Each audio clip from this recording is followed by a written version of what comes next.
পশ্চিমবাংলার বিজেপি এবং তৃণমূল যেভাবে এই দুই দল মিলে শাসক এবং প্রধান বিরোধী দলের থেকে বাংলার মানুষকে শোষণ করছে, এর বিরুদ্ধে আমরা ঐক্যবদ্ধ হয়ে লড়াই করার চেষ্টা করছি। আজকে হুমায়ুন কবির সাহেব তিনি একটা দল তৈরি করেছেন এবং কোথায় কোথায় কন্টেস্ট করবেন তার আগাম একটা লিস্টও দিয়েছে। তো আগামী দিনে কি কি বলছেন অপেক্ষা করুন, তিনি কি বলছেন সেটা দেখা যাক। লগ্নজিতা যে মা জাগুমা গান গেয়েছে, দেখুন দারুণ একটা প্রশ্ন করেছেন হুমায়ুন কবির সাহেবকে, সাথ দেবো কি দেবো না। নওশাদ সিদ্দিকী এখানে দাঁড়িয়ে বলে দেবেন এইরকম ভাবে তো হয় না। আমাদের পার্টির একটা গাইডলাইন আছে, পার্টির একটা কেন্দ্র কমিটি আছে, রাজ্য কমিটি আছে, নিশ্চিতভাবে সেখানে আলোচনা হবে। তবে একটা কথা বলি, এখন পর্যন্ত হুমায়ুন কবির সাহেব আজকেই দল করেছেন, তিনি এই বিষয়ে কাউকে এখনো অফিসিয়ালি প্রস্তাব দেয়নি। দ্বিতীয় কথা হচ্ছে, আমরা বিজেপি এবং তৃণমূলের বিরুদ্ধে লড়াই করার জন্য সিপিএম এবং কংগ্রেসকে বারবার আহ্বান করেছি। সিপিএম এর সাথে বা লেফট ফ্রন্টের সাথে আমাদের আলোচনা চলছে। আরো অনেক রাজনৈতিক দল আছে, তাদেরকে নিয়ে আমরা বিজেপি তৃণমূলের বিরুদ্ধে লড়তে চাই। যারা শুধু হুমায়ুন কবির সাহেবের কথা আমি বলছি না, রাজ্যে যে সমস্ত সেকুলার ফোর্স গুলো আছে যারা বিজেপি এবং তৃণমূলের বিরুদ্ধে সত্যিকার লড়াই করতে চাই, সকলকে আমরা আহ্বান করেছি এক জায়গায় আসুক এবং সকলের সাথে আমাদের আলোচনা চলছে। লগ্নজিতা গান গাইতে উঠেছিলেন এবং জাগুমা গেয়েছেন বলে তাকে বলা হয়েছে সেকুলার গান গা বলে নামিয়ে দেওয়া হয়েছে, এটা বাংলার সংস্কৃতি নাকি? আমি একবার কি উত্তর দেবো, কে কি খাবে, কে কি পড়বে আর কে কি গাইবে এটা কেউ ঠিক করে দিতে পারে না। সংবিধান যেখানে আমাকে স্বাধীনতা দিয়েছে, সুতরাং এইভাবে কারো কণ্ঠকে রোধ করা বা কারো খদ্দাবাসকে উপরে আক্রমণ করা বা কারো পোশাকের উপরে আক্রমণ করার আমি বিরুদ্ধে। আচ্ছা, যুব ভারতী কাণ্ডে দেখা যাচ্ছে কোটি টাকাতে কেউ কেউ টিকিট কিনে নিয়েছে, কোনো টিকিট লাখ টাকা ছাড়িয়ে গিয়েছিল। কি মনে হয় বড় সড়ো একটা প্রতারণার চক্র চলছিল? এটা বিচার বিভাগীয় তদন্ত হওয়া দরকার। এর মধ্যে 1 টাকা 2 টাকার খেলা নয়, একাধিক টাকার খেলা আছে। কারণ যতটুকু জানতে পারছি, আপনাদের মিডিয়ার মাধ্যমে শুনতে পাচ্ছি যে ওখানে 3 গুণ পাস অ্যালাউ করা হয়েছিল ফিল্ডে নেবে যারা মেসির সাথে ঘোরাফেরা করবে।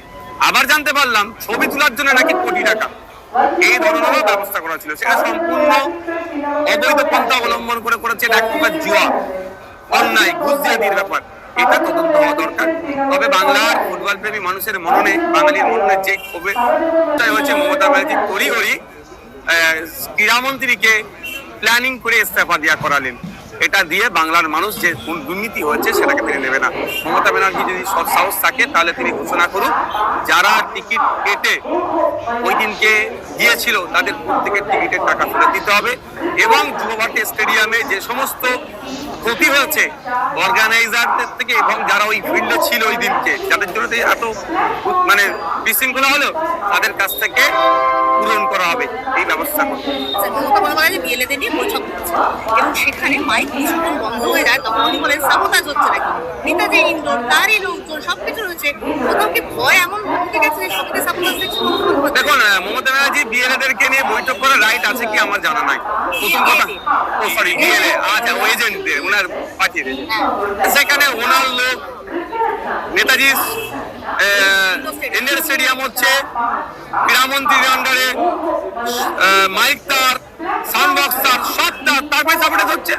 ব্যাপারটা হচ্ছে ওনার পতনের লক্ষণ হচ্ছে এগুলোই। উনি যেভাবে বাংলার যুব সমাজকে ধ্বংস করেছে, শিক্ষা, স্বাস্থ্য, কর্মসংস্থান করে দিয়েছে, শুধু গুটি কয়েক মানুষ তোলা তুলে তাদের সাম্রাজ্য বাড়িয়েছে, এটা মানুষ ধ্বংস করবে। আপনিও তো এসআইআর বুঝিয়েছেন, লোকজনকে মঞ্চ করে রীতিমতো কাগজ দিয়ে বুঝিয়েছেন। মমতা বন্দ্যোপাধ্যায় এখনো এসআইআর প্রক্রিয়ায় শেষের কথা বলতে পারি আমরা, নিজে শোনানি, এখনো বলে যাচ্ছেন যে কেন এসআইআর, কেন এসআইআর, কেন এসআইআর, কেন করছেন বলে মনে হয় এটা? যদি এসআইআর কে ওনার অসুবিধা হয় তাহলে ওনার কাজটা কি হবে?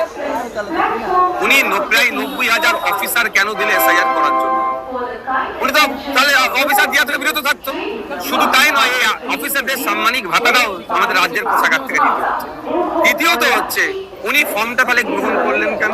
চতুর্থ, উনি যদি এসআইআর এর সত্যিকারের বিরোধী হয় তাহলে উনি ফিল আপ করে আপলোড করলেন কেন? পঞ্চম হচ্ছে, যদি এসআইআর উনি নাই পছন্দ করেন অফিসিয়ালি, তাহলে পশ্চিমবাংলার বিধানসভা থেকে একটা রেজুলেশন পাস করাতে পারতো। ষষ্ঠ হচ্ছে, রেজুলেশনকে নিয়ে সুপ্রিম কোর্টে একটা মামলা করতে পারতো।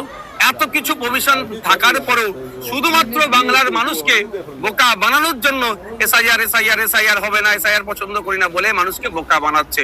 আমি দায়িত্বহীন ভাষায় বলছি, আর্টিকেল 324 ইলেকশন কমিশন অফ ইন্ডিয়ার পাওয়ার দিয়েছে। সেই পাওয়ার অনুযায়ী এসআইআর হোক, গণতান্ত্রিক প্রক্রিয়াতে নির্দিষ্ট নিয়ম মেনে হোক, আমরা বিরোধী করব না।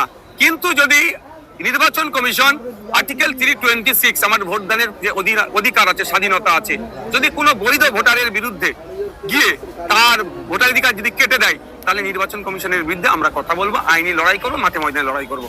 বাংলাদেশ নিয়ে তো কেন্দ্রের উপর চাপ সৃষ্টি করছে রাষ্ট্রীয় স্বয়ংসেবক সংঘের প্রধান মোহন ভগবত, যে ভারতকে হস্তক্ষেপ করা উচিত। প্রতিবেশী রাষ্ট্র, আমাদের যে ফরেন পলিসি অনুযায়ী এতক্ষণ ভারতের হস্তক্ষেপ করা দরকার ছিল, বার্তা দেওয়ার দরকার ছিল।